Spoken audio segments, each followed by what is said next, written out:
நிறைய பேர் இருக்கிறீங்களா? எத்தனை பேர் கரண்ட் அஃபேர்ஸ்க்காக நான் வந்திருக்கேன்? கரண்ட் அஃபேர்ஸ் அப்படின்னு கரண்ட் அஃபேர்ஸ் ஒரு ஐடியா. ஓகே, பேங்கிங்ல 1 இயர் ஃபுல்லா நான் கரண்ட் அஃபேர்ஸ் படிச்சிருக்கேன். ஒரு வருஷம் ஃபுல்லா படிச்சிருக்கேன். ஓகே, கரண்ட் அஃபேர்ஸ் எப்படி படிக்கணும்னு எனக்கு ஐடியா இருக்கு.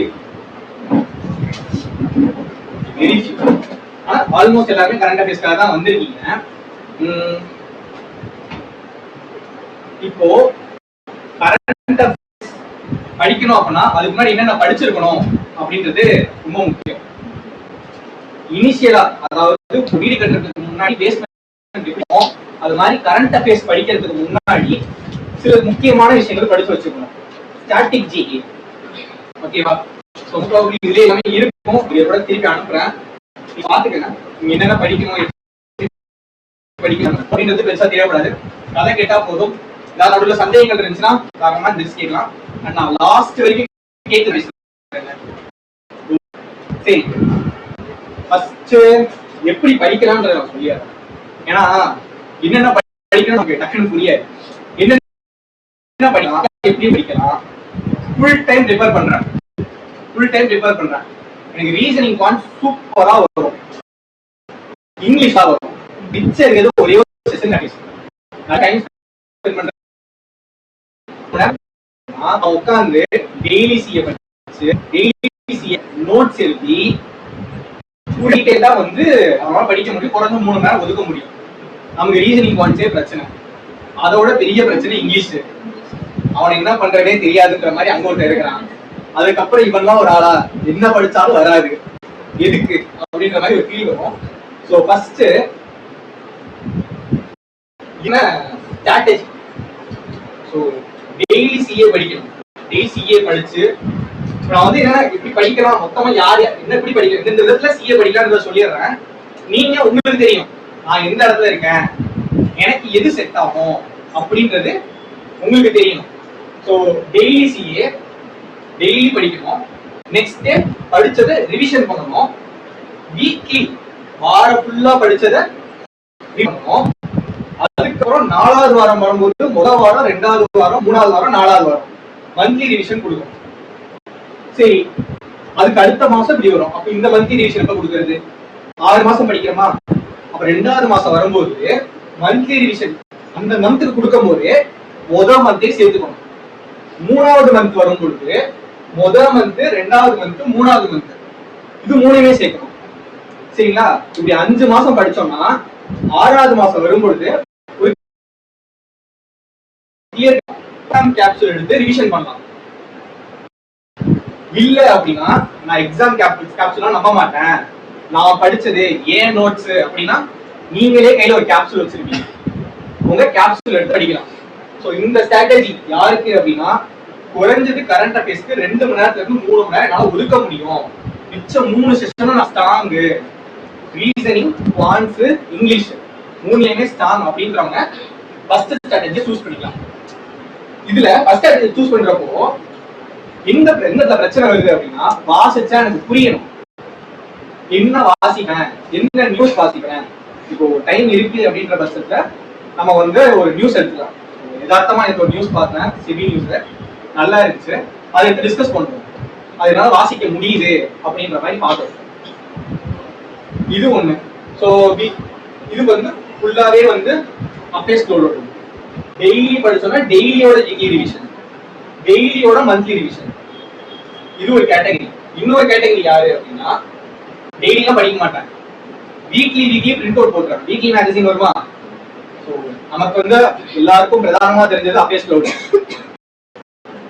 எல்லாருமே யூபிஎஸ்சி படிக்கணும், அஃபேர்ஸ் லோட் தான். அப்போ வீக்லியே பிரிண்ட் அவுட் போட்டுக்கணும். 6 வாரம் அப்படியே படிச்சு மந்த்லி ரிவிஷன் ரிப்பீட்டிவ். நான் என்ன சொன்னோம் அதே கான்செப்ட். ஃபைல் மட்டும் வீக்லி ஃபைல், அது எக்ஸ்ட்ரா டீடைல்ஸ் நீங்க தேடி ஆட் பண்ணணும். வாரத்துல 2 நாள் உட்கார்ந்தா போதும். சனிக்கிழமை உட்கார்றீங்களா, வீக்லி ரிவிஷன் பார்த்துட்டு சண்டே ஒரு ரிவிஷன். வாரத்துக்கு 2 நாள் படிச்சா போதும். இது எல்லா நாளும் படிக்கணும். ப்ரிப்பரேஷன் பண்ற டைம் ஃபுல்லாவே ஃபர்ஸ்ட் கேட்டகரி பண்ணணும். செகண்ட் கேட்டகரி வாரத்துக்கு 2 நாள் படிச்சா போதும். 3வது கேட்டகரி இந்த இதுதான் படிக்கணும்னு ஆசை, எனக்கு சிஏ ரொம்ப பிடிக்கும், ஆனா எனக்கு புரிஞ்சுக்க முடியல. என்ன பண்ணலாம்? Daily video, weekly video revision, monthly video revision. யார பார்க்கலாம்? எந்த ஸ்டாஃப் ரெகுலரா கரண்ட் அஃபேர்ஸ் கொண்டு வராங்களோ, சோர்ஸ் பின்னாடி வச்சிருக்கேன், யார் யார் எடுத்துட்டு வராங்க அப்படின்னு நான் உங்களுக்கு சொல்றேன். அப்போ அந்த ஒரு ஸ்டாஃபை எடுத்துக்கிட்டோம் அப்படின்னா அந்த ஸ்டாஃபை டில் எக்ஸாம் பாஸ் ஆகுற வரைக்கும் அவங்கள கண்டிப்பா ஃபாலோ பண்ணணும். அப்படியே விட்டுட்டு போயிடுறது. இது ஒரு கேட்டகரி. 4வது கேட்டகரி யாரு அப்படின்னா ரீசனிங், பாயிண்ட்ஸ், இங்கிலீஷ் 3மே நான் வீக். நான் எக்ஸாம் மெயின்ஸ் வரதுக்குள்ள இதை நான் ரெடி ஆகும், இந்த 3 சப்ஜெக்ட் நான் ரெடி ஆகும். கரண்ட் அஃபேர்ஸ்க்கு டைம் ஸ்பெண்ட் பண்ணலாமான்னு கேட்டா, ஏன்னா இங்கிலீஷ் படிக்கிறீங்க அப்படின்னா சம்பவ் இந்த வருஷம் பாஸ் ஆகனா கூட அடுத்த வருஷம் உங்க பெர்சன்டேஜ்ல பூஸ்ட் பண்றதுக்கு அந்த கான்செப்சுவல் கிளாரிட்டி அப்படின்றது உங்களை கொண்டு போகும். ரீசனிங் அப்படின்றது அந்த பிராக்டிஸ் பண்ண ஸ்பீட் ஏற்றி கொடுக்கும் அடுத்த வருஷத்துக்கு. குவான்ஸும் அதே தான், கான்செப்சுவல் கிளாரிட்டி. கரண்ட் அஃபேர்ஸ் அப்படியான்னு கேட்டா கிடையாது. 6 மாசம் படிக்கிறீங்க, 6 மாசம் எக்ஸாம்குள்ள போய் அட்டென்ட் பண்ணா சரி. அப்போ கரண்ட் அஃபேர்ஸ் தொடக்கூடாது. 3 செஷன் ஸ்ட்ராங் ஆகும்.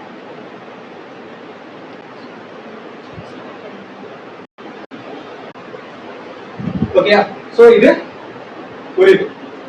அப்போ படிச்சுட்டு மெயின்ஸ் வரப்போ, மெயின்ஸ் 10 நாள் இருக்குமா, அப்போ ஒரு மேகசினும் எக்ஸாம் கேப்சூல் விடுவோம். எக்ஸாம் என்னன்னாங்க, ஐபிபிஎஸ் பிஓ, ஐபிபிஎஸ் கிளர்க்,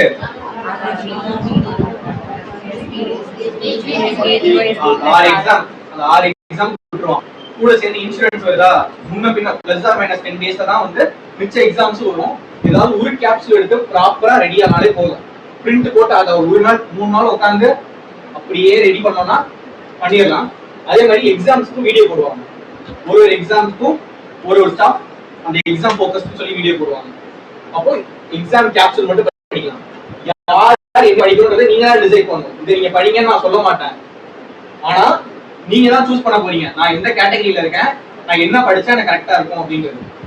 அடுத்தது கரண்ட் அஃபேர்ஸ் எனக்கு பிடிக்கல, என்ன பண்ணலாம்? படிக்கவே எனக்கு தோண மாட்டேங்குது, படிச்சாலும் மண்டே நிக்க மாட்டேங்குது. நான் மனப்பாடம் பண்ணக்கூடாதுன்றதுக்காக தான் பேங்கிங்கே சூஸ் பண்ணேன். இப்ப என்னன்னா மனப்பாடம் பண்ண சொல்றீங்க, என்ன பண்றது அப்படின்னு யாராவது இருக்கீங்களா? கேட்டகரி யாராவது என்ன பண்ணலாம்? யூடியூப்ல வந்து சில சோர்சஸ் இருக்கு, தமிழ்ல கிடையாது. ஹிந்தியில போனீங்கன்னா குவிஸ் ஃபார்மட்ல போட்டு அடிச்சுக்கிட்டே இருப்பான். இந்த இருக்குதுன்னு ஒரு வீடியோ பாத்தீங்கன்னு வச்சுக்கோங்க, இன்னொரு வீடியோ கரண்ட் அஃபேர்ஸ் வேற ஒரு ஃபார்மட்ல ஒரு கொஸ்டினை வந்து அடுத்த வீடியோல அவனே கேட்டு வச்சிருப்பான். இது எல்லா சோர்ஸும் நான் சொல்லிடுறேன். அந்த விதமாவும் படிக்கலாம். இல்ல டெஸ்ட் புக் போங்க, இல்ல ஆடி போர்ட் போங்க, பிராக்டிஸ் மார்க் போங்க. ஒரு செஷன் போடுறீங்களா, ஒரு செஷன்ல வர கொஸ்டினை ரிவ்யூ பண்ணுங்க. அப்படியும் கரண்ட் அஃபேர்ஸ் படிக்கலாம். இதெல்லாம் அப்படியே லீஸ்ட் பாசிபிலிட்டி, நல்ல ஸ்கோர் வரும். அதோட இன்னும் கம்மியா ஸ்கோர் வரும், அதை விட இன்னும் கம்மியா ஸ்கோர் வரும். ஏதோ வரும் வராது, சரிங்களா? இப்படிதான் வரணும். அப்படியே குறைஞ்சுக்கிட்டே வரும். ரெண்டுமே இதே தான்.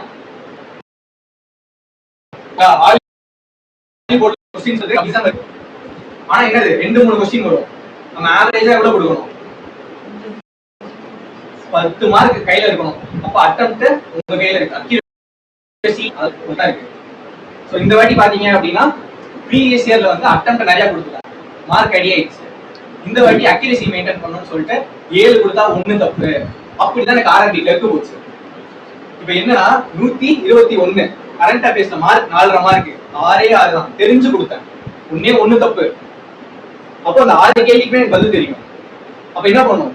கஸ்டமைஸ் பண்ணிக்கணும். நமக்கு எல்லாமே பண்ணிருக்கோமா, டே டு டே வர வந்து எப்படின்னா ப்ரீவியஸ் இயர் 2 வருஷம் ட்ரெண்ட் வச்சு அனலைஸ் பண்ணோம் அப்படின்னா 2024ல 2 சப்ஜெக்ட் ஸ்ட்ராங்கா பண்ணிருந்தீங்கன்னா கண்டிப்பா வேலை. இந்த வாட்டி 3 சப்ஜெக்ட்லயும் எபோ ஆவரேஜ்ல இருந்துட்டு கரண்ட் அஃபேர்ஸ்ல மினிமம் ஆவரேஜ், அப்பதான் வேலை.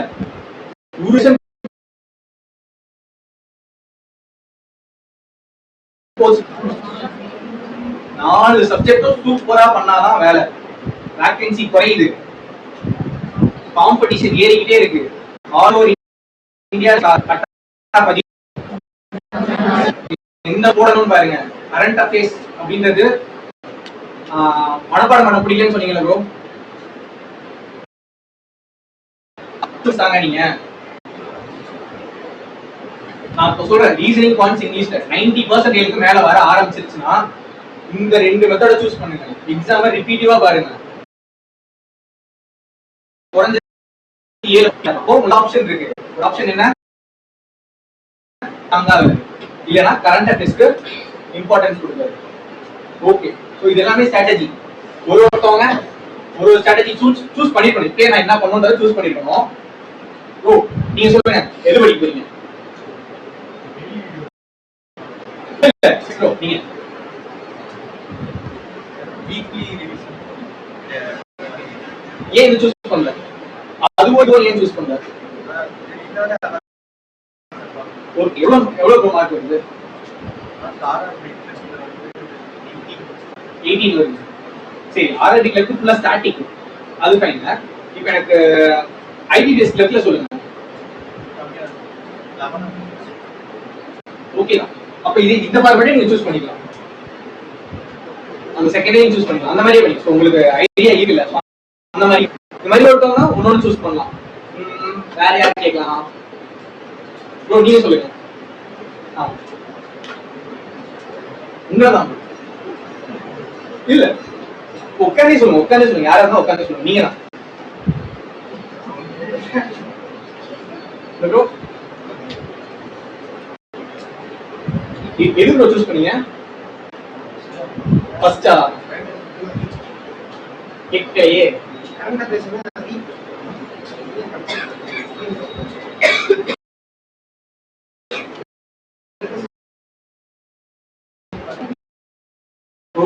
சூஸ் பண்றீங்க. அதே டைம் ஸ்பேர் பண்ண முடியும் அப்படின்றப்ப தேர்ட் சூஸ் பண்ணலாம். பிரச்சனை கிடையாது. ஃபர்ஸ்ட் சூஸ் பண்றீங்கன்னா பிரச்சனை எங்க வந்து நிக்கும்னா புரிஞ்சுக்கிறதெல்லாம் வந்து நிக்கும். சோ கண்டிப்பா வீடியோ பாருங்க அப்படின்னு சொன்னீங்கன்னா எல்லாம் வந்து இதெல்லாம் கடந்து வந்து அப்படியே உங்க தான் டிராவல் பண்ணிட்டு இருக்கேன். ஸோ எனக்குமே என்னன்னா ஒரு டைம் அப்போ ஒரு பெட்டிக் வரும். இந்த ஸ்டாஃபை நம்பலாமா, இவங்க நம்பலாம் கிடைக்குமா, நான் லாஸ்ட் இயர் படிச்சுக்குவேன், இந்த ஸ்டாஃப் கிட்ட கன்சிஸ்டன்சி இல்ல, ரெகுலரா கொண்டு வராங்க, இவங்க நிறைய சந்தேகங்கள் வரும்.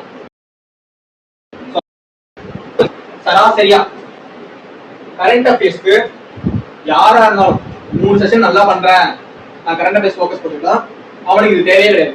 நீங்க வந்து காது முடிக்கலாம். அப்படி ஒருத்தவங்க இருக்கீங்கன்னா இல்ல அப்படின்னா மிச்ச செஷனுக்கு டைம் நல்லா கொடுத்துட்டு ஒரு 1 மணி நேரத்துல 1.5 மணி நேரம் தான் வந்து நீங்க கரண்ட் அஃபேர்ஸ்க்கே ஒதுக்கணும். என்னென்ன படிக்கணும்? நிறைய படிக்கணும். அஃபேர்ஸ் நோட் எடுத்தா எனக்கு இன்னும் 40 பக்கம் படிக்கணுமா? எக்ஸாம்க்கு ஏற்ற மாதிரி படிக்கணும். என்ன டாபிக் வரும்? Banking news, regulatory news, economic news, international affairs, index and ranking, state news,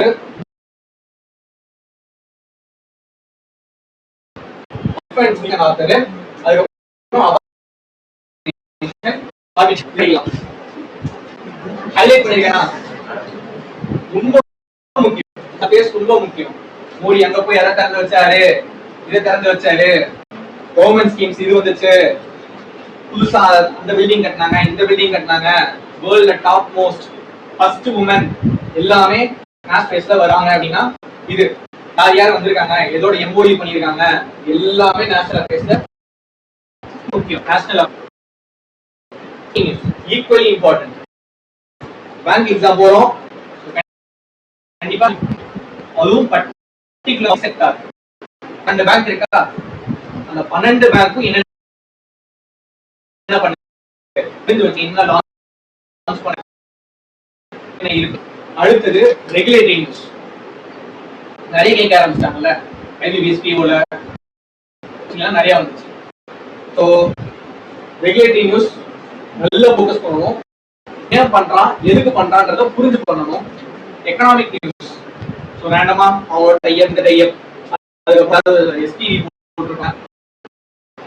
economics அப்படின்றது தேவையா அப்படின்னு கேட்டா யுனெஸ்கோ சைட் அந்த மாதிரி ஏதாவது வந்தா least important, but these four ரொம்ப முக்கியம். இந்த 4 ரொம்ப முக்கியம். இண்டெக்ஸ் அண்ட் ரேங்கிங் பார்க்கலாமா? நான் நம்பர்ஸ் ரெட் மனப்பாடம் பண்ண மாட்டேன். எனக்கு என் ஃபோன் நம்பர் தவிர யார் ஃபோன் நம்பர் முடியாது. அந்த மாதிரி இண்டெக்ஸ் ரேங்கிங் ஈஸியா வச்சுக்குவேன். நல்லா மனப்பாடம் பண்ணுவேன். அப்படின்னா தாராளமா படிக்கலாம். ஸ்டேட் நியூஸ் சுத்தி என்னென்ன ஸ்டேட்ஸ் இருக்கு? தமிழ்நாடு, கேரளா, கர்நாடகா, ஆந்திரா. இதை தாண்டி உங்களுக்கு ஏதாவது ஃபெமிலியரான ஸ்டேட்ஸ் இருக்கு அப்படின்னா எங்க அக்கா மும்பைல இருக்காங்க. நான் மும்பைல வந்து ரிலேட் பண்ணிக்க முடியும். அதனால ஸ்டேட் நியூஸ் அந்த ஸ்டேட்ல இருந்து உங்களுக்கு ரிலேட் பண்ணிக்கிற மாதிரி கனெக்ட் ஆகுதா தாராளமா படிங்க. இல்லைன்னா லீஸ்ட் ப்ரையாரிட்டி தள்ளி இருக்கு. தமிழ்நாடு நியூஸ் தெளிவா தெரிஞ்சு வச்சுக்கோங்க. எக்ஸாம்ல கேட்கறானோ இல்லையோ நமக்கு ஒரு அவேர்னஸ்க்காக நம்ம தெரிஞ்சு வச்சுக்கலாம். அப்பாயின்மெண்ட் சுத்தமா பேர் நம்ம பண்ணவே நிக்காது. யாராவது பேசுறாங்கன்னா இன்ட்ரடியூஸ் ஆறாங்கன்னா ஒரு 3 நாள் தெரிஞ்சது பேரே மனப்பாடம் ஆகும். அந்த மாதிரி பேர்லாம் மனப்பாடமே பண்ண முடியாது. ரொம்ப இன்டர்வியூ போகும்போது கூட சேர்மன் பேர் மனப்பாடம் மட்டும் உள்ள போனா முதல் பேர் ஞாபகம், 2வது பேர் மறந்து போயிடும். அந்த மாதிரி பேர் ஞாபகம் வச்சுக்க என்னால முடியாது, எனக்கு பிடிக்காது. நான் அப்படின்னா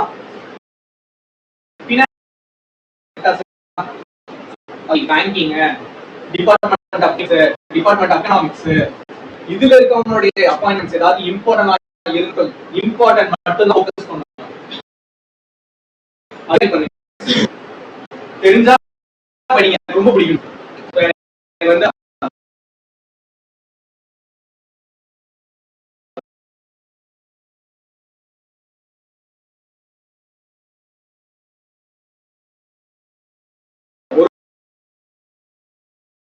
போவே மாட்டேன், எடுக்க மாட்டேன். வரது ஒரு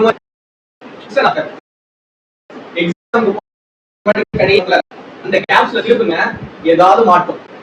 எல்லாருமே அந்த பென்ல விடுவாங்க, பேஸ்ட் விடுவாங்க.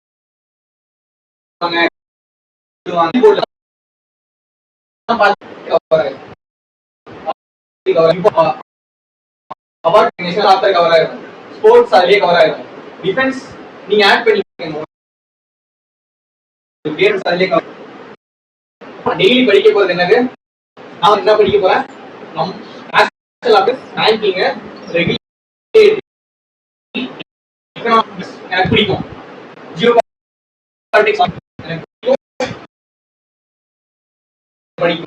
உங்களுக்கு வருது என்ன எடுத்துக்கங்க. ரொம்ப இம்பார்ட்டன்ட். இந்த பார்த்தாலே நல்ல ஐடிபிஎஸ். ஆனா இந்த மாதிரி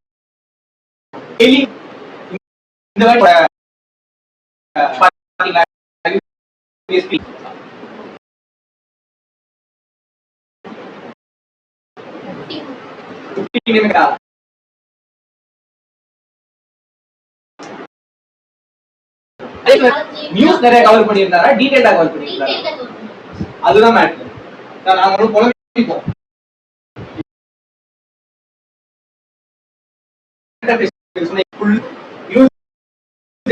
நம்பர் ஆஃப் யூசர்ஸ் மேட்டரே கிடையாது. ஒரு கான்செப்ட் பார்த்தாலும் ஓகேவா? இந்த மைண்ட்ல எரேஸ் பண்ணிடுங்க. அப்டேட் ஸ்டோர் அவ்வளவு நியூஸ் வருது, 22 வருது. இந்த வெப்சைட்ல வெறும் பார்த்துட்டு நான் எப்படி நம்புறது? மைண்ட்லயே ஏத்திக்காதீங்க. இம்பார்ட்டன்டான நியூஸ் தான் மட்டும் படிங்க. So important topics. So second பொறுத்த வரைக்கும் இம்பார்ட்டன்ட் டாபிக்ஸ் பாருங்க. இந்த டாபிக்கை இது பண்ணிருங்க. அதே மாதிரி வந்து அடித்தளம், பேஸ்மெண்ட் சொன்னா சோ பேஸ்ட் ஒரு கரண்ட் அஃபேர்ஸ் ஆறீங்க அப்படினா now we are in April. இந்த ஃபினான்ஷியல்ல இருந்து படிக்கணும் அப்படினா தாராளமா படிங்க. இன்னும் கரண்ட் அஃபேர்ஸ் எனக்கு ஐடியா இல்ல, ஜீரோ கரண்ட் அஃபேர்ஸ், நான் ஜீரோவா இருக்கேன்.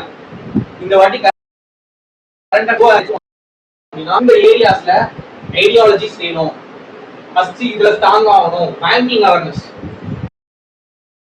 ஃபைனான்ஸ் இன்க்ளூஷன்னா என்ன, ஒரு ரேட்டோட பர்பஸ் என்ன, ஆர்பிஐனா என்ன, எதுக்காக ஃபைன் போடுது, கோஆபரேட்டிவ் பேங்க் ஏன் இவ்வளவு ஃபோக்கஸ் பண்ணுது,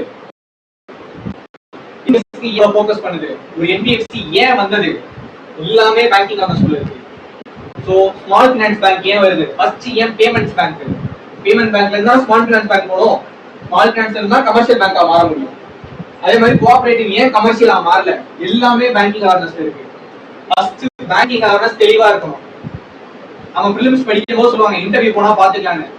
இன்டர்வியூல ஒரு வைடா உங்களால நாலேஜபிளா ஆன்சர் பண்ணணும் அப்படின்னு நினைச்சீங்கன்னா, அதே மாதிரி ஒரு கரண்ட் அஃபேர்ஸை தெளிவா புரியணும் அப்படின்னு நினைச்சீங்கன்னா, டிஸ்கிரிப்டிவ்ல கதை எழுதுறதுக்கு அழகா கோர்வையா எழுதணும்னு நினைச்சீங்கன்னா பேங்கிங் அவேர்னஸ் தெரியணும்.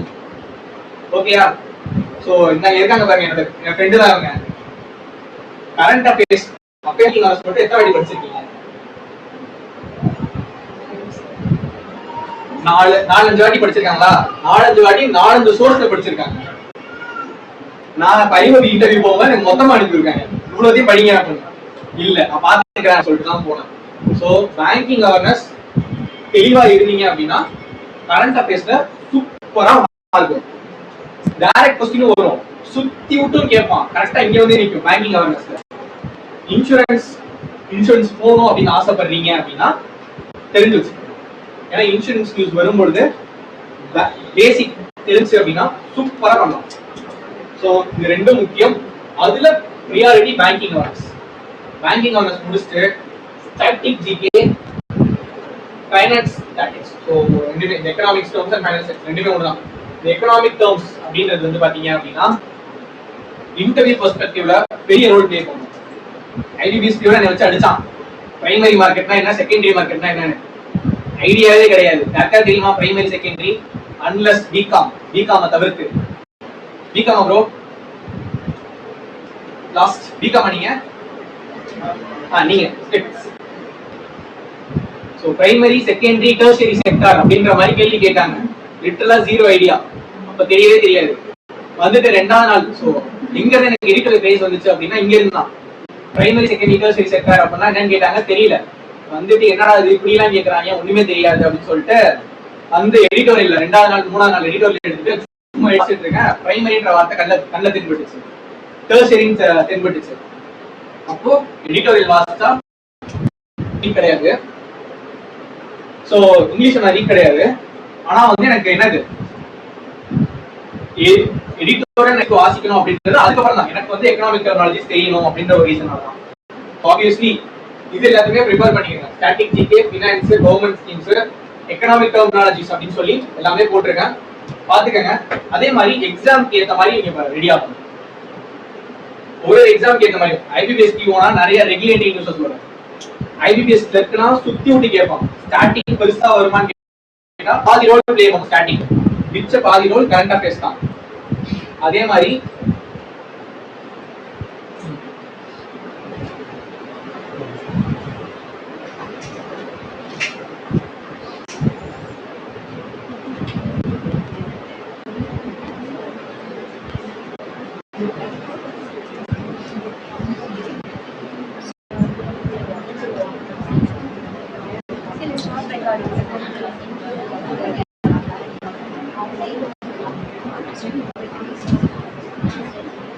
ஓகே. சோ எக்ஸாம் ரெகுலேட்டரிக்கு நீங்க ரெடி ஆகணும். சாரி, ரெகுலேட்டரி ஏத்த மாதிரி படிக்கணும்னா இது எஸ்பிஓ, எஸ்பிஐ பிஓ அப்படிதான் வரும்.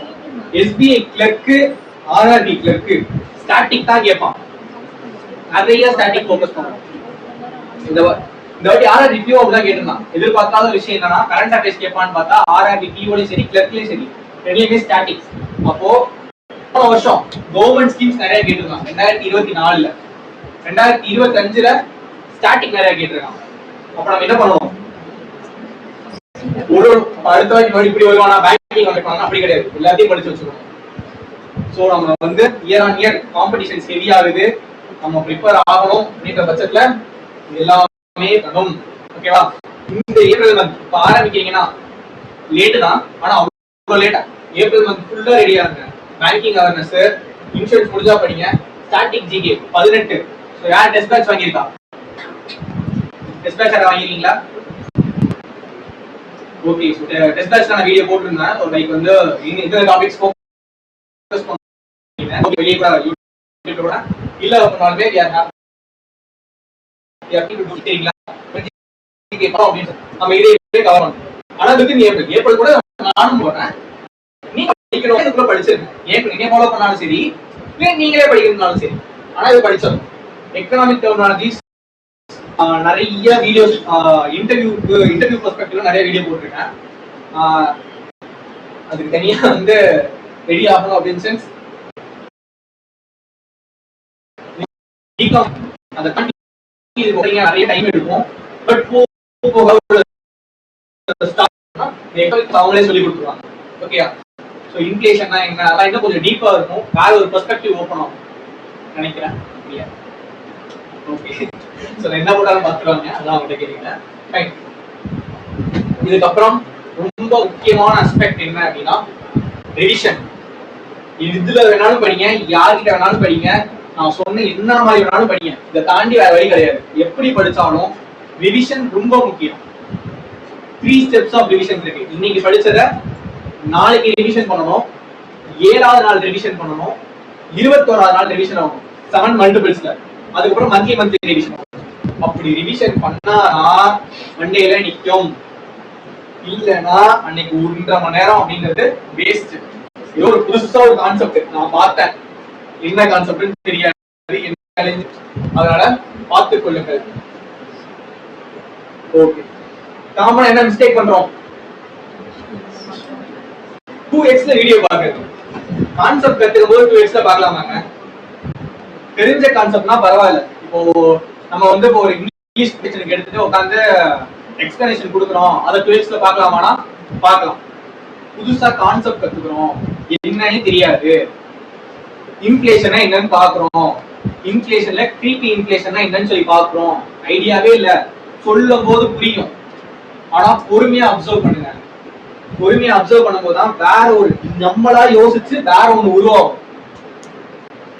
இப்போ மானிட்டரி பாலிசி எடுக்கும் பொழுது ஒரு வாட்டர் தண்ணியில ஊத்துது அப்படின்னு சொல்லி ஒரு கான்செப்டா டீச் பண்ணிருக்கோம். அத சொல்லும் போது உங்களுக்கு அழகா புரியும், இப்படிதான். அதை ஒன்ஸ் பாஸ் பண்ணிட்டு அப்சர்வ் பண்ணும் பொழுது ஏன் தண்ணி வருது, ஃபர்ஸ்ட் எங்க போகணும், ஸோ குவான்டிடேட்டிவ்னா என்ன, குவாலிட்டேட்டிவ்னா என்ன அப்படின்னு விஷயங்கள் எல்லாமே அந்த வீடியோ பாஸ் பண்ணி நம்ம யோசிச்சாதான் அது நடக்கும். சரிங்களா? இப்ப நாளாக சாட்ஜிபிடி கேட்க ஆரம்பிச்சோம், என்ன பண்றதுன்னு சின்னதா கூட யோசிக்கிறது கிடையாது. சோ கிரியேட்டிவ் ஸ்பேஸ் ஓபன் ஆகாது. கான்செப்சுவல் அண்டர்ஸ்டாண்டிங், டீப் அண்டர்ஸ்டாண்டிங் எப்போ வரும்னா ஒரு விஷயத்தை நிப்பாட்டி யோசிக்கும் பொழுதுதான், அப்பதான் ஓபன் ஆகும். நம்மளோட ரீட்ல ஒயிட் நைட்ஸ் எனிஒன் யாராவது? சோ அதுல ஸ்டோரி வாசிக்கும் பொழுது பாத்தீங்கன்னா எப்படி இருக்கும், ஸ்டோரியா போகிற மாதிரி இருக்கும். ஆனா அந்த ஸ்டோரி நடுவில் பாஸ் பண்ணி நம்ம கதை பேசும்பொழுது, லைவ்ல கதை பேசும்பொழுது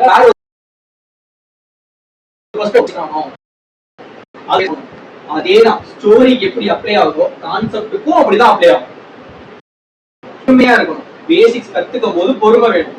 ரீசனிங் பாயிண்ட்ஸ், இங்கிலீஷ் எதுவா இருந்தாலும் சரி, கரண்ட் இருந்தாலும் சரி, முதல் 3 மாசம் பேசிக்ஸ் படிக்க சொல்றோம்னா நீங்க கான்செப்சுவல் அண்டர்ஸ்டாண்டிங் வரணும். பேசிக் படிக்கணும்னா ஒரே டாபிக் ஃபுல்லா முடிக்கலாம். ஆனா அது அப்படி ஒர்க் ஆகாது. சரிங்களா? ஸோ வீடியோ எந்த வீடியோக்கு பாக்குறோம் அப்படின்றது முக்கியம்.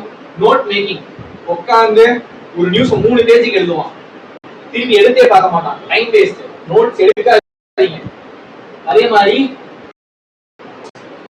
ஜூன்ல ஆரம்பிக்கும் போது ஃப்ரெஷ்ஷா இருக்கும் மைண்ட், அப்பேஸ் கோட் வாசிக்கலாம்னு சொல்லிட்டு எடுப்போம். ஜூன் ஜூலை முடியும், ஆகஸ்ட் போறதான் இருக்கும். செப்டம்பர் வரும்போது பிரிலிம்ஸும் மெயின்ஸும் போறதான் இருக்கும். இதுல இந்த அப்பேஸ் கோட் படிக்கிறதுன்னு சொல்லிட்டு அப்படியே மாத்திடுறது, வேற ஒரு சோர்ஸ் போயிருக்கு. பண்ணக்கூடாது. இன்னைக்கு ஒரு சோர்ஸ் எடுக்கிறீங்களா, அந்த சோர்ஸ் டில் எக்ஸாம் பாஸ் ஆகிற வரைக்கும் அதைத்தான் ஃபாலோ பண்ணணும். பெரிய சோர்ஸை சேஞ்ச் பண்றது நம்ம உட்காந்து படிச்சுட்டு இருப்போம், ஒருத்தர் வீடியோ பார்த்துட்டு இருப்பான், அவ்வளவுதான் ஒரு வாரம் முடிச்சிட்டேன், ஒரு வாரத்துல ஒரு நாள் வீடியோ முடிஞ்சு, ஒரு வாரம் வீடியோ முடிச்சு அப்படின்னா நமக்கு எப்படி இருக்கும்? 3 மணி நேரம் 4 மணி நேரம் ஒழிக்கிறோம், மைண்ட் மாறும். வீடியோ பார்க்கும்போது வீடியோ பார்த்துருப்பீங்க, கண்டென்ட் பெருசா கத்துக்கிற மாதிரி தெரியல, கோர்ஸை வாஸ்டாதான் சொல்லிட்டு திருப்பி அங்க இருந்து மைண்ட் இங்கே மாறும். திடீர்னு மைண்ட் மேப்பிங் மாதிரி ஒரு வீடியோ குதிக்க தோணும்.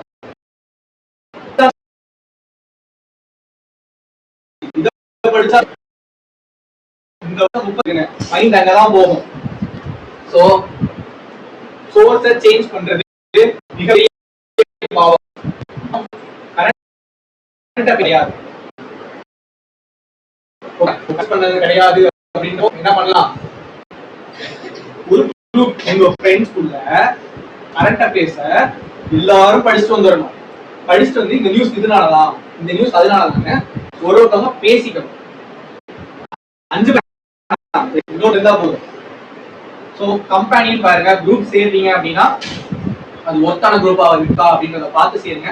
இல்லைன்னா ஒன்றும் பரவாயில்ல, பிரச்சனை இல்லை, டிஸ்கஸ் பண்ண ஓகேவா. ஸோ எல்லா டேட்டாவையும் மனப்பாடம் பண்ணணுமா வந்து நிக்குது.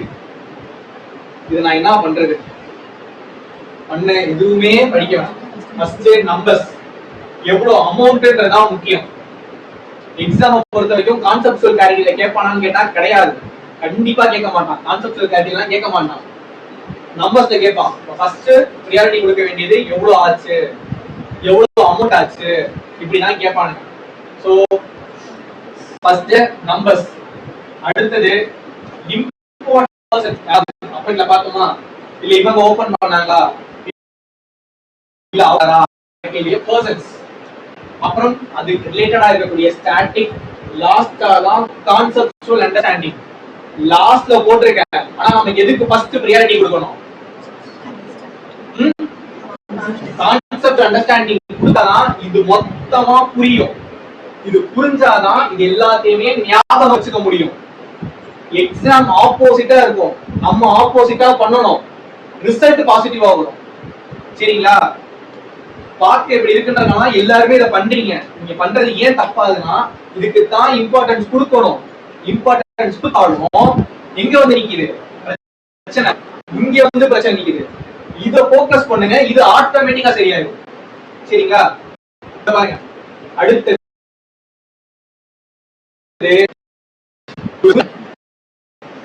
நான் உட்காரும் போது ஒரு கேங் சுத்திட்டு இருந்துச்சு. நியூஸ் பேப்பர் ஹிந்து படிச்சா நியூஸ் பார்த்தா போதும் அப்படின்ற ரொம்ப முக்கியம். ஆனா இதுதான் முக்கியம் இல்ல. சரிங்களா.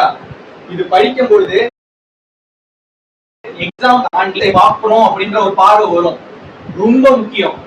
ஆனா இது எக்ஸாம் பாயிண்ட் ஆஃப் வியூல தேவையா, தேவை இல்ல. இன்டர்வியூ பாயிண்ட் ஆஃப் வியூல தேவை.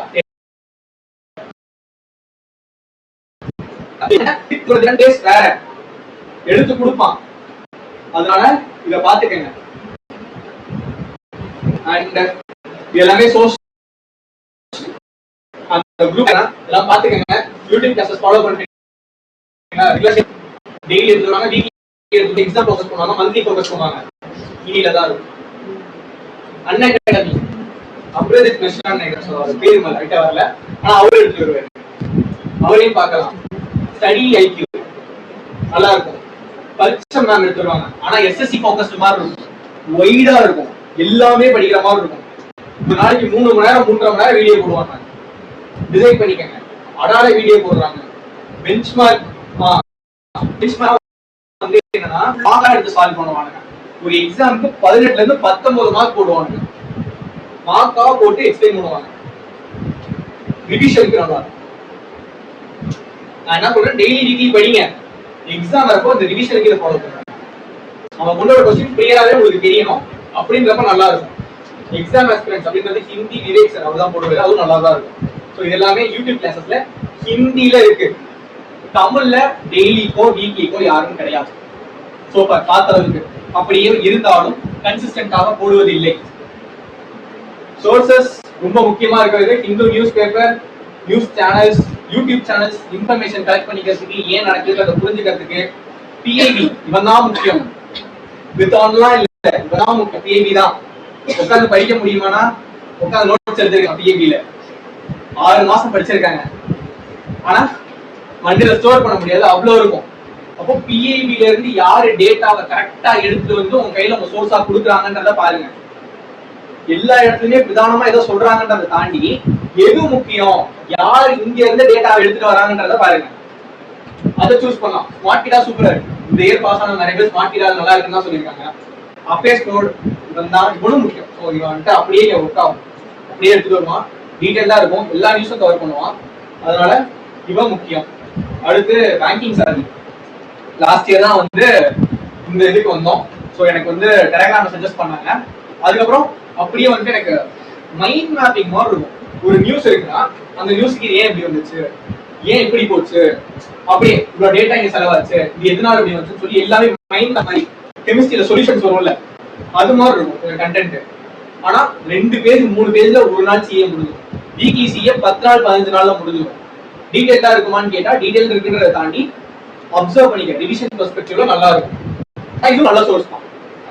ஹாலிவுட் மந்த்லி மேகசின் நல்லா இருக்கும். வீடியோ போட்டுருவாரு, மொத்தமா போடுவாரு, நல்லா இருக்கும். கேக்கும் அதே மாதிரி தான் கம்ப்ளீட் பேக் கொடுப்பாங்க. அதே மாதிரி கைடில பாத்தீங்க அப்படின்னா ஜிஏ ஹஸ்டல் அப்படின்னு சொல்லி அவங்களும் போடுறாங்க. ஸோ இது பெய்டு, எல்லாமே பெய்டு பாத்துக்கிறேன். இது வேணும் அப்படின்னா ஆதித்யா சார் இருக்கிறாரு. ஸோ அது அடுத்து லிவிங் சாரோட நான் ஆரம்ப கட்டத்துல வந்து இவரோட சிஏ தான் ஃபர்ஸ்ட் ஆரம்பிச்சது, இங்கே தான் ஆரம்பிச்சது. இப்போ ரெகுலரா வீடியோ போடுறது இல்லை, ஆனா கண்டென்ட் இருக்கும். கண்டென்ட் ஷார்ட் அண்ட் கிறிஸ்பா குட்டி குட்டியா கொடுத்துருப்பாங்க. இட்ஸ் கம்ஸ் டு திஸ், இது எல்லாமே சோர்ஸ் குவிசஸ் அப்படின்றது எல்லாமே நான் போஸ்ட் பண்ணிடுறேன், பாத்துக்கங்க. இது எல்லாமே சோர்சஸ். இந்த சோர்சஸ்ல எல்லாமே கன்சிஸ்டன்டா இருப்பாங்க. இவங்க லிவிங் சார் பாத்தீங்க அப்படின்னா வீடியோ போடுறது இல்லை, பட் அவங்க சோர்சஸ் வந்து கொஞ்சம் டிலேவா தான் பெர்ஃபெக்டா வந்துடும். ஸோ இது எல்லாமே வந்து சோர்சஸ் வேணுன்றவங்க பாருங்க. அண்ட் டைம் ஆயிடுச்சு, 40 minutes கிட்ட ஆயிடுச்சு.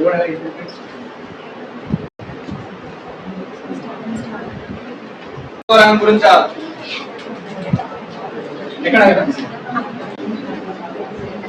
என்ன சொல்றாங்கன்னு புரிஞ்சா? இப்போ நான் ஒரு ஐடியா கொடுக்குறேன், அதுக்கப்புறம் எப்படி புரியுது பார்ப்போம். செபினா யாருன்னு ஃபர்ஸ்ட் தெரிஞ்சுக்கணும். Security exchange board of India. ஆர்பிஐக்கு சில ஃபங்க்ஷன்ஸ் இருக்க மாதிரி செபிக்கும் சில ஃபங்க்ஷன்ஸ் இருக்கு. ஸ்டாக் மார்க்கெட், சரிங்களா? ஸ்டாக் மார்க்கெட்டை ஓவராலா ரெகுலேட் பண்ணக்கூடியவங்க செபியா இருந்தாலும் அவங்க என்னென்ன பண்றாங்க அப்படிங்கிறது தெரிஞ்சுக்கணும். ஸோ மார்க்கெட் வாட்ச் டாக் அப்படின்னு எடுத்துக்கலாமா?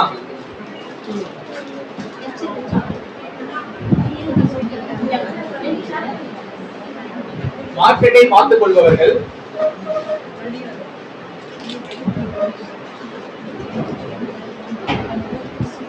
என்னென்ன பண்றாங்க அப்படின்றத பார்க்கணும். First security market.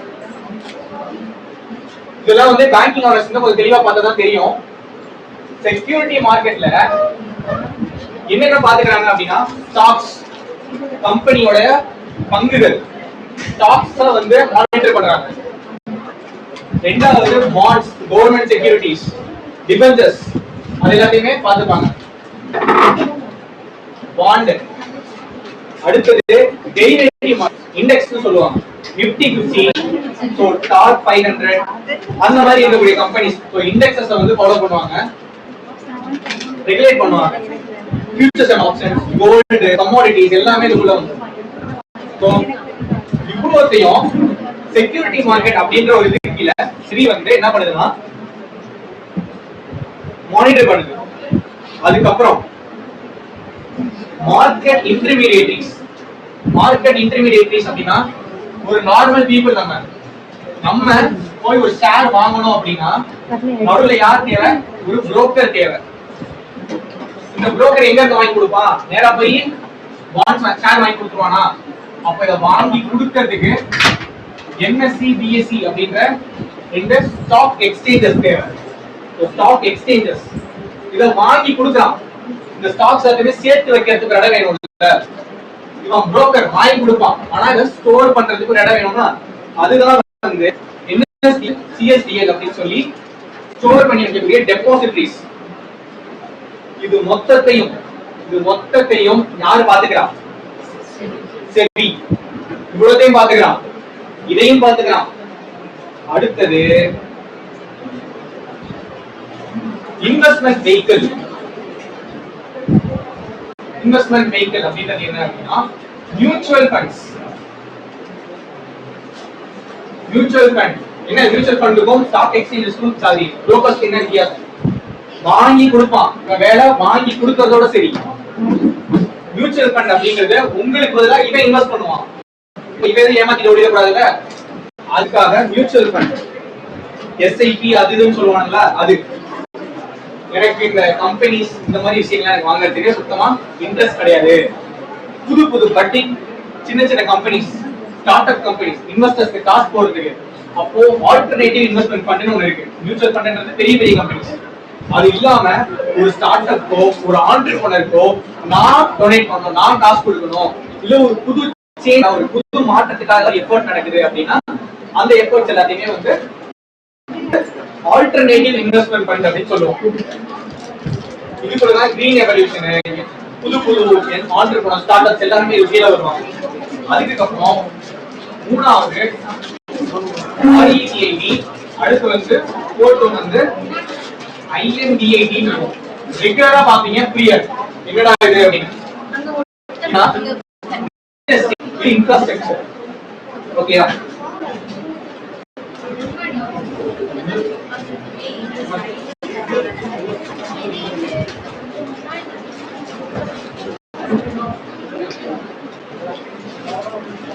நீங்க அப்படியே போடுனா கேமரா போட்டுருக்க அதை பார்த்து. ஓகே. சோ RETS இது ரியல் எஸ்டேட். டைரக்டா லேண்ட்ல இன்வெஸ்ட் பண்ணாம இதுல அந்த ஃபண்ட்ல நீங்க இன்வெஸ்ட் பண்ணீங்கன்னா இது வந்து ரியல் எஸ்டேட்ல இன்வெஸ்ட் பண்ணுவாங்க. இந்த ஃபண்டை கலெக்ட் பண்றவங்க இந்த இன்ஸ்டிடியூஷன் ரியல் எஸ்டேட்ல இன்வெஸ்ட் பண்ணி ப்ராஃபிட் மேக் பண்ணி இன்னும் க்ரோ பண்ணி உங்க கையில ப்ராஃபிட்டா கொடுப்பாங்க. Which is not directly to the real estate but indirectly to the real estate. Infrastructure அதே மாதிரி தான். புது புது பில்டிங்ஸ்க்கு இன்ஃப்ராஸ்ட்ரக்சர் ப்ராஜெக்ட்ஸ் காசு வந்தா எப்படி வருது? போடுவாங்க. சோ இது இன்வெஸ்ட்மெண்ட்ஸ். இதுக்கப்புறம் லாஸ்டா இன்னொரு இடத்துல இது எல்லாத்தையுமே யார் ரெகுலேட் பண்றாங்க? இது எல்லாத்தையும் யார் ரெகுலேட் பண்றாங்க? செபி. அடுத்தது இன்சைடர்ஸ் ட்ரேடிங். என்னென்ன பிரச்சனைகள் வருது அப்படின்னா ஒரு கம்பெனிக்குள்ளேயே அந்த கம்பெனி நல்ல பெர்ஃபார்ம் பண்ண போது உள்ளே தெரிஞ்சு அவனே ஸ்டாக் வாங்கி வச்சு அவனே அந்த ஸ்டாக்கை க்ரோ பண்ண வச்சு ஒரு டைம் வரப்போ வித்துட்டு ப்ராஃபிட் பண்ணிட்டு போயிடலாம். அப்போ அவனுக்கு விஷயம் தெரிஞ்சுதான் வாங்குறான், எந்த டவுன் ஆக போகுதுன்றத தெரிஞ்சு இது பண்ணிடலாம். அதை இன்சைடர்ஸ் ட்ரேடிங் சொல்லுவாங்க. சரிங்களா? அப்போ இத பாக்குறான். இந்த மாதிரி விஷயங்கள் பண்ணக்கூடாது. ஓகேயா? அசெட் மேக் ஸ்டோரி தெரியும்ல, இன்சைடர்ஸ் ட்ரேடிங் தான் பண்ணுவாரு. அப்போ இந்த மாதிரி பண்ணக்கூடாது. நார்ம்ஸை டிஸ்க்ளோஸ் பண்ணணும். அதாவது ஒரு பப்ளிக் கம்பெனியா வந்துச்சுன்னா நீ எதுக்கு ப்ராஃபிட் பண்ற, நீ என்னென்ன விஷயங்கள் பண்ற, அந்த மாதிரி எல்லாத்தையுமே பப்ளிக்கு டிஸ்க்ளோஸ் பண்ணணும். சில விஷயங்களை மூடி மறைக்க கூடாது. ஓகேயா? மூடி மறைக்க கூடாது. டிஸ்க்ளோசர் ஆஃப் நார்ம்ஸ் அதையும் பார்ப்பாங்க. நீ ப்ராப்பரா எல்லாத்தையுமே டிஸ்க்ளோஸ் பண்றியா அப்படின்றதையும் பார்ப்பாங்க.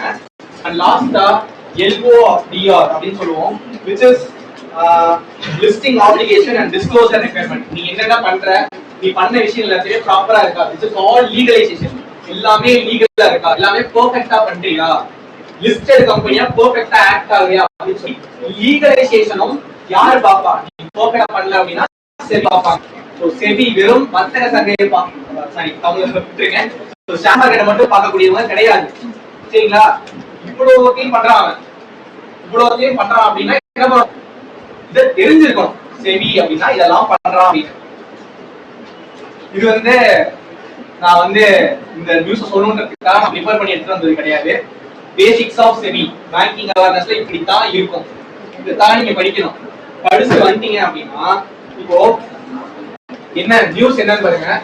ஸ்டாக் எக்ஸ்சேஞ்ச் போர்ட் செபி வந்து ஒரு wide range of regulatory changes வந்து தன்னுடைய 213வது போர்டு மீட்டிங்ல கொண்டு வந்திருக்காங்க. அந்த சேஞ்சஸ் என்னென்ன அப்படின்றத பார்க்க போறோம். நீங்க அப்படியே பாருங்க. சோசியல் இம்பாக்ட் ஃபண்ட் இருக்கா? சோசியல் இம்பாக்ட் ஃபண்ட் அதோட முதல் சேஞ்ச் என்ன அப்படின்னா சோசியல் இம்பாக்ட் ஃபண்ட் AIF பார்த்தோமா, ஆல்டர்னேட்டிவ் இன்வெஸ்ட்மெண்ட் ஃபண்ட். இதுல நிறைய ஃபண்ட்ஸ் வரும், நிறைய சப் கேட்டகரிஸ் வரும். அதுல கிரீன் ஃபீல்ட், கிரீன் எனர்ஜிக்கு சில சேஞ்சஸ் வந்து கொண்டு வந்திருக்காங்க. நீங்க யாராவது கிரீன் எனர்ஜிக்கு இன்வெஸ்ட் பண்ணணும் அப்படின்னு ஆசைப்படுறீங்க அப்படின்னா உங்களோட இன்வெஸ்ட்மென்ட் ஃபர்ஸ்ட் நீங்க வந்து இந்த நார்ம்ஸ் படி, இந்த ரெகுலேஷன் படி, SEBI AF ரெகுலேஷன் ஆக்ட் 2012 படி நீங்க முதல் 2 லட்சம் ரூபாய் மினிமம் இன்வெஸ்ட் பண்ணணும். சரிங்களா? மினிமம் 2 லட்சம் ரூபாய் இன்வெஸ்ட் பண்ணணும்ன்றதுல இப்ப 1000 ரூபாயா மாத்திட்டாங்க. இப்போ மினிமம் 1000 ரூபாய் இன்வெஸ்ட் பண்ணலாம் அப்படின்னு சொன்னா உங்களை என்ன மாதிரி ஆட்கள் 1000 ரூபாய்க்கு ரெடியா? 2 லட்சம் ரூபாய் இன்வெஸ்ட் பண்றதுக்கும் 1000 ரூபாய் இன்வெஸ்ட் பண்றதுக்கு வித்தியாசம் இருக்கா? அப்போ 1000 ரூபாய் மாத்தும் போது நிறைய இன்வெஸ்ட்மெண்ட்ஸ் வரும். நிறைய இன்வெஸ்ட்மெண்ட்ஸ் வரும்போது சோசியல் இம்பாக்ட் ஃபண்ட், அந்த ஃபண்டுக்கு காசு நிறைய போகும். அப்ப சோசியல் இம்பாக்ட் ஃபண்டுக்கு காசு நிறைய போச்சுன்னா அதுக்கேற்ற இனிஷியேட்டிவ்ஸ் நிறைய நடக்கும். நிறைய நடக்கும்போது என்ன ஆகும்? சோசியல் இம்பாக்ட் ஃபண்ட் நிறைய நடக்கும்போது சோசியல் பெனிஃபிட்ஸ் நிறைய நடக்கும். Indirectly SEBI is pushing for this. புரியணும், இது புரியணும். ஏன் சோசியல் இம்பாக்ட் ஃபண்ட் 2 லட்சத்துல இருந்து 1 லட்சமா, சரி 2 லட்சம் இருந்து 1000 ரூபாய் ஏன் மாறுதுன்றது புரியணும். ஓகேயா? அடுத்து பைண்டிங் அப் ஸ்கீம், இழுத்து மூடுற ஸ்கீம். யாராவது ஏதாவது ஒரு பெரிய ஃபண்ட் உள்ள போட்டுருப்பாங்க, ஃபண்ட உள்ள போட்டு காசு ஒரு பிரச்சனை மாட்டிக்கும், ஏதோ ஒரு ப்ராப்ளம், சம்திங், ஏதோ ஒரு போலீஸ் கேஸோ இல்ல ஏதோ ஒரு லீகல் கேஸோ ஏதோ ஒரு கேஸ் அந்த ஃபண்ட் மாட்டிக்கும். அப்போ ஒரு இன்வெஸ்ட்மெண்ட் கம்பெனி, அந்த ஏஎஃப் அப்படின்ற கம்பெனி அந்த காசை வச்சு இன்னொருத்தனுக்கு இன்வெஸ்ட் பண்ணலாமா? எவனோ ஒருத்தன் பிரச்சனை மாட்டிக்கிட்டான், அவன் காசை இன்வெஸ்ட்மெண்ட் பண்ணிட்டு கொண்டு வந்து கொடுத்துட்டான்.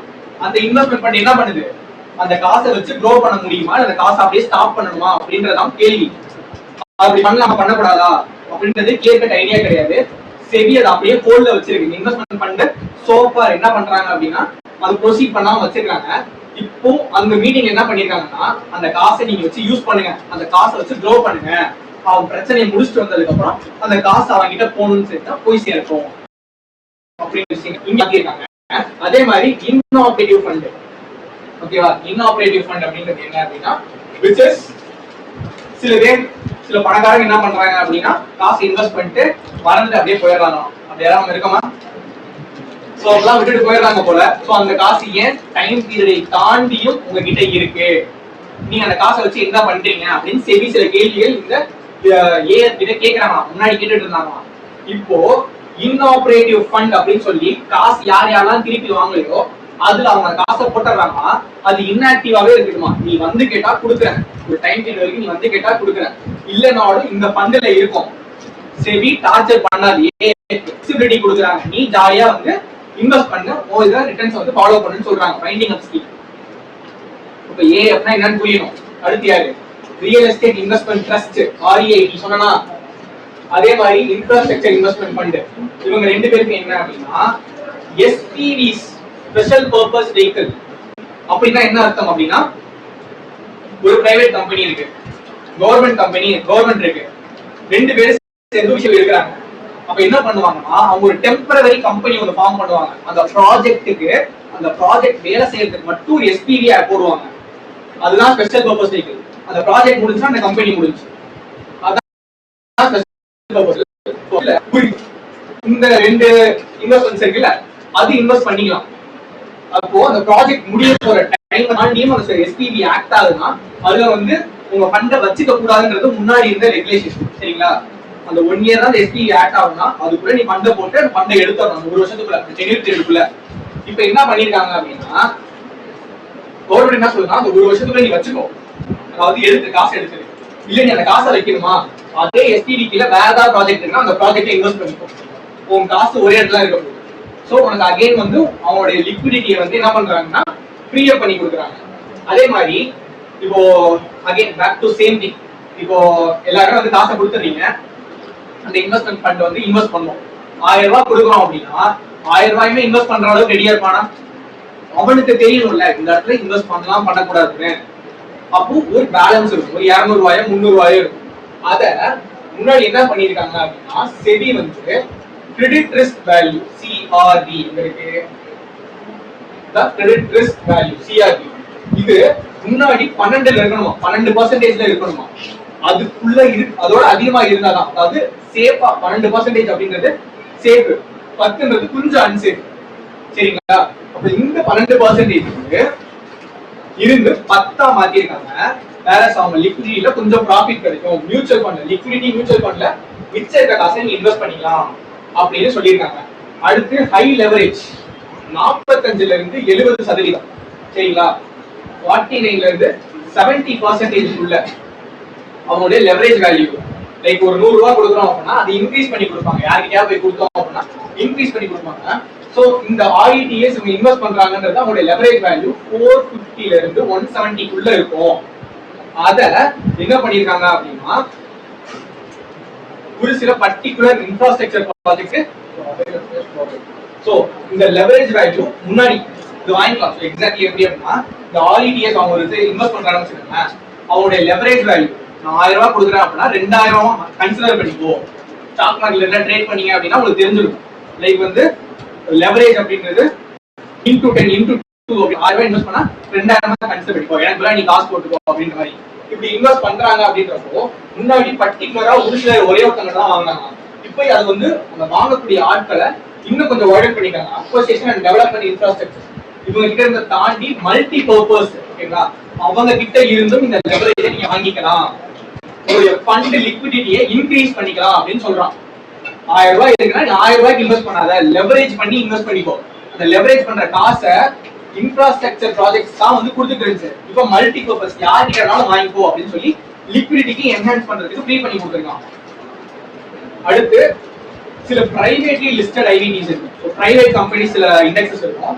ஸோ அந்த கம்பெனிஸ் என்ன பண்ணலாம் அப்படின்னா கிரீன்ஃபீல்ட் இன்ஃப்ராஸ்ட்ரக்சர் ப்ராஜெக்ட்ஸுக்கு அவங்களுடைய டோட்டல் இன்வெஸ்ட்மெண்ட்ல 10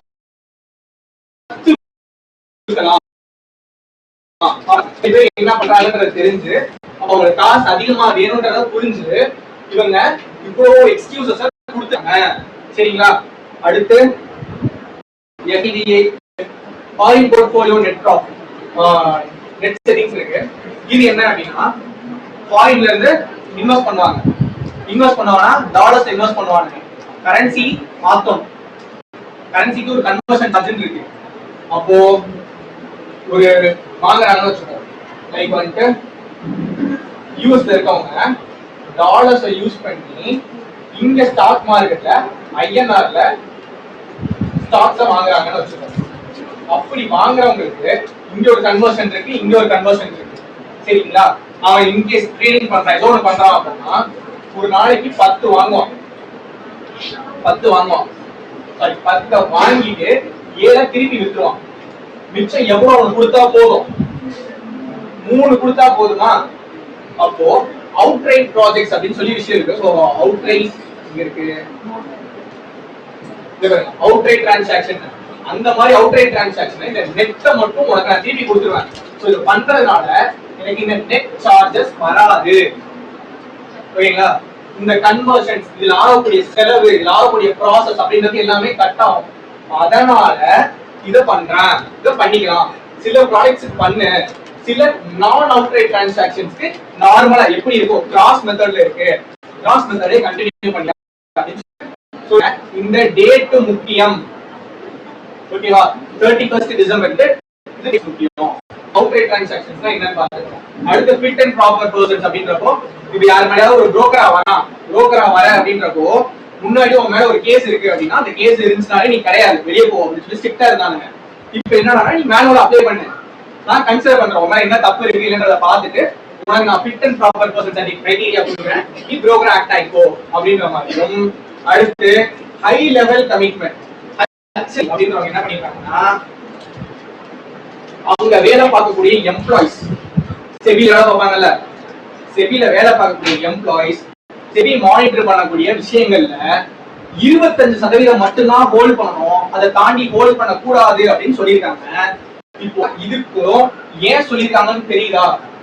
இன்சைடர்ஸ் ட்ரேடிங், செபிக்குள்ள வேலை பார்க்கறவனுக்கு உள்ள என்ன நடக்குன்னு தெரியும். அப்போ மிஸ்யூஸ் ஆகிறதுக்கு வாய்ப்பு இருக்கு. அதனால உன்னுடைய ஓவரால் பினான்சியல் போர்ட்போலியோல நீ ஒட்டு மொத்தமா இன்வெஸ்ட் பண்ணிருக்கிறதுல 25% மட்டும்தான் எது எதெல்லாம் செபி மானிட்டர் பண்ணுதோ அதை நீ வாங்கணும். மிச்ச 70% வேற என்னன்னாலும் வாங்கிக்கோ. வீட்டுக்கு ஊருக்கு வந்து கிரவுண்ட் வாங்கி போடு, கோல்டுல இன்வெஸ்ட் பண்ணிக்கோ, ஃபாரின் எக்ஸ்சேஞ்ச்ல இன்வெஸ்ட் பண்ணிக்கோ. ஏன்னா ஃபாரின் எக்ஸ்சேஞ்ச் யார் கவர்ன் பண்றா? ஆர்பிஐ பண்றோம். சோ செபி பண்ணல, அதுல இன்வெஸ்ட் பண்ணிக்கோ. ஸ்டாக் மார்க்கெட்ல இன்வெஸ்ட் பண்ண கூடாது அப்படின்னு சொல்லிருக்கான். which is again comes inside the insider trading. insider trading க்கு கீழ வருது. ஓகேவா? இந்த அளவுக்கு டீடைலா புரியுதா? அதுக்கப்புறம் ஸ்டார்டிங் பாருங்க. இது புரிஞ்சா? முன்னாடி படிக்க. Okay, thank you. சோ இப்படிதான் படிக்கணும் ஒரு நியூஸ். இப்போ இந்த நியூஸ் கொஞ்ச நேரம் டைம் ஆகுதுன்னா இந்த நியூஸ் விட்டுறணும், அவ்வளவுதான். ஓகே, சோ ஏப்ரல் 1ல இருந்து நான் ரெகுலரா சிஏ எடுக்க போறேன். சோ இது ஒரு சஜஷன், ஒரு பிளான் இருக்கு, அண்ணா எடுக்க சொல்லியிருக்காரு. ஸோ ரெகுலரா யூடியூப் தான் எடுக்க போறோம். ஓகேவா? ஸோ யூடியூப் எடுக்க போறோம். வேணுன்றவங்க